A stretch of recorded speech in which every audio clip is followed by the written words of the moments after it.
tumong niini kay usa ni sa mga proyekto sa amo ang major nga FL 2314 ug nayan ang wika, kultura at lipunan. So amo ang napili isip pod usa ka diakono sa atong simbahan, napili namo nga ang mahimong i-interview ni sa atong simbahan. Labi na ikaw te, isa sa kanang dagkag kaalam mahitungod sa atong simbahan. So nag-prepare mig mga questions dino nga kani mga questions i-create mo ni kabalo pud mi nga makatubag ati tungod kay aduna kay kaalam patungkol ani. So pwede ba ti nga mahibal-an namo kung kinsa ka imong pangalan o unsa imong kanagong kung sa pa role or tungkulin sa simbahan ante. Una sa tanan, salamat sa higayon nga kani nga di lang hibal-ano nga namita mo nya na-open up nako ang historya sa among simbahan. Mayong hapon, ako si Mother Superior Nora Necesito, edad 53, biyuda na akong bana, mato Supreme Bishop dati si Bishop Wilfredo Ramos Necesito, mato Supreme Bishop ani nga simbahan. Aduna ko'y duha ka anak. Ang masulti lang nako 1993. Actually, Katoliko jud ko. Nya naabot ko burag mayong destiny ba. Si Bishop Fred na yang edad mo sa ko sa istoryahan. Kaya diha magsugod nga burag ang destiny ba. 36 ang edad ato. Ato nga time di ay gipapangitan na siya partner na paminuon na. Unya na pa nga ako tong panahon na 19 nag-meet mi dili gud mi ingon nag-uya burag nahug mi kana sa iyong istorya sa una kanang tupo. Tupo kanang pananti kanang ay ikaw og kana o kamo na. Oo, ana mi nga na diretso isang istorya na minyo mi meet mi barkaduhar mi kita edad ko 17 years old pagka 19 running 20 ko na minyo na dahil mi. Gidala sa Lapinigan manto madalili abot ko diha sa Times Beach sa Matina Davao City sa 1993. Atong panahon na burag nagdamgol ako. Ang matapan ako ngano naabot nako ato sa Times Beach nga dito ko putuan first time ko nabiyahe layo dito. Ato panahon na nga burag diha ni pasok ang sa spiritual. Ani si Mother Lily sa ako nasabtan. Dati ko ni siyang kanang religious kuan ko ni sa Katoliko. Ngano naabot ani nga punto nga nalahi na pod kay burag nasa na kuanan sa Katolik ba to? Hantod. Pero si Mother Lily, si Mother Superior Lily Pacheco, maging founder sa hospital. So gamay pa na siya, burag aduna na siya mga kanang gifted na.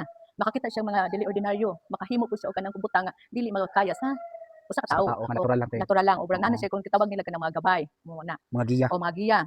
Pag abot sa kanang Pilipinista, bura na putog nasamo panahon ni Bishop De La Cruz, panahon ni Agripay, Gregorio Agripay, nga kuan pa. Ako nasabtan ato is na adunay kaso na po dito sa Manila in terms sa kanang mga pagdala sa simbahan.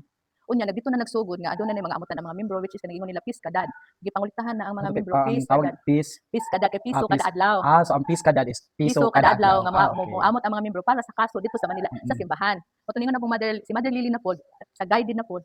How about nga mag-create mig simbahan para madili na maapi sa samok. Moto na kuan ang Aglipayan Christian Church. And sa dati PICC, Philippine Independent Catholic Church. Nagkagubot ang simbahan kay lahi na pud ang nagdumala. Moto nagsuggest po si Mother Lily nga how about nga maghimo mig-create mig among sarili nga simbahan. Aglipayan Christian Church na. Moto ang nahunga Supreme Bishop ato si Bishop Fred Necesito. Kamulo nang ongoing na ang Aglipayan Christian Church na si Bishop Fred ang Supreme Bishop, nigisamok na po sa Aglipay kay PK Economy which is registered sa SEC. Moto nga pag kaso na po ang under na po ni Bishop Fred, mga obispo mga pare, nagmeeting sila, nag-create na po o pangalan sa SEC. Morning ang naka-registered man ng Iglesia Katolika Pilipina Nationalista. Mo dining para dili na po mahilabdan sa PICC, gibutangan the Supreme Bishop. Mo gina ang registered sa SEC.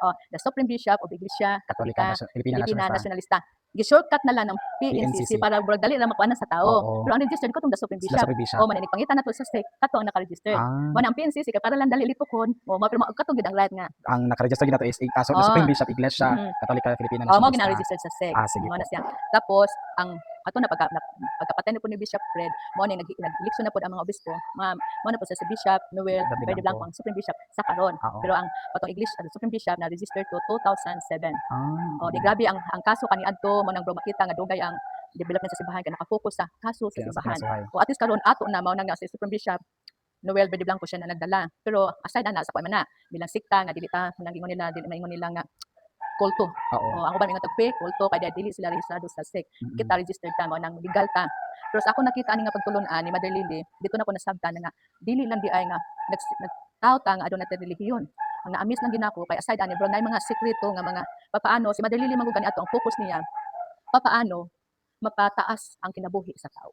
So may yung focus. Mo yung focus ano nga kay ngano dili na ko nasabtan sa ako na ba ang tao na nakadesinyo na gid na nga diha lang ka ng tuiga daghang bikil kay ngano una sakit kung dili ka kasurvive sa sakit wala na kung makasurvive ka sa sakit aduna na poy katalagman which is ang katalagman nagkumpos og baha linog sunog anang sakit nga makamatay o kung ana na pod kung dili ka kasurvive ana ano pod aside ana aduna na po yung mga conflict problema mo na dito na ko nakita nga ang tao di ay dili brog kakambal na gyud ang mga problema. Mura Ang pa na ato siya. na lang karon is ang paglahutay nga unsaon nato nga makalahutay ta.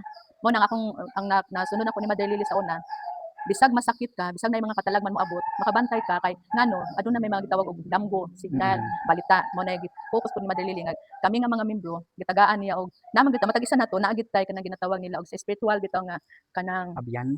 knowledge Ah, galing lang kay wala nato kaayo gitagaan og pansin pagtagad. pagtagad pero kada isa nato nakanagit tay ana nga mga talent kani sa ato mga katigulangan kani adto. Okay, te. Sige. Sige on ana. Yes, te. Salamat kay ang sunod te is di ba nastorya nimo kaganihan natubag nimo ganihan te na ang pinakataas nga pinuno nato sa simbahan karon or the Supreme Bishop kay si Bishop Noel Verde Blanco. Oo. Giunsa ba siya pag-elekte? O pila ka vote ang kinahanglan or unsa ba ang pamaagi para maka-elekta og bagong obispo Maximo? Ang wala man na ginabasihan kay ang nahitabo lang anong brag karon pagkapatay ni Obispo Fred automatic sila nagre-elect dahil kay kinahanglan naman po na sa SEC. Atong panahon na ang burag ang attendance ato sa mga obispo brag kaabot og 10 gagamay naman kay nasipak brag nasipak naman. Then ang mga obispo ato sila lang gid ang makapili maka-vote og ilang Supreme Bishop. Supreme Bishop walay labot ang pari walay labot ang mga Mother Superior Audience ng mga obispo lang gid ang atong panahon na Okay. nag-elect atong time pagkapatay ni Bishop Fred tuig 2023 o pag after ato Nag-elect sila dayon. nag-elect na dahil Motong sila si ang na-elect ato napilian ante kay si Obispo Maximo Noel Verde Obede Blanco. Blanco So sa akong pagkabalot tama ba sa Cotabato man siya na-assign nag-puyo sa na una puyo no? pero Pero ang karon te dito gyapon siya. dito kay pero sa bylaws ang nakabutang kung kinsa to ang Supreme Bishop dili unta siya mo siya Magpundo ano sa magpundo pero kay bro siguro dito man ang iyahang panginabuhi dito focus siya dito Okay. nag-designate lang siya pa obispo diri o pare. Okay. Sa connection pala natin nga nag-designate og obispo og pare. Diri ba sa mental te sa ato ang sentro, mo yang ko nato nga sentro sa PNCC. Kinsa ba ang namuno diri te sa kani? Gi-designate niya Apo. si Bishop Isita El Pineda. Si Bishop Pineda. Oo. Pero gawas ana niya na si Bishop kanang Joseph Estuluga, si Bishop Florencio Polo, Polo. o si Bishop Bistor Parel. Okay. Pila ba ang base sa imong nabal-an karon? Pila na ba kabuok ang obispo nato? Labi mo labot ang obispo Maximo as our Supreme Bishop.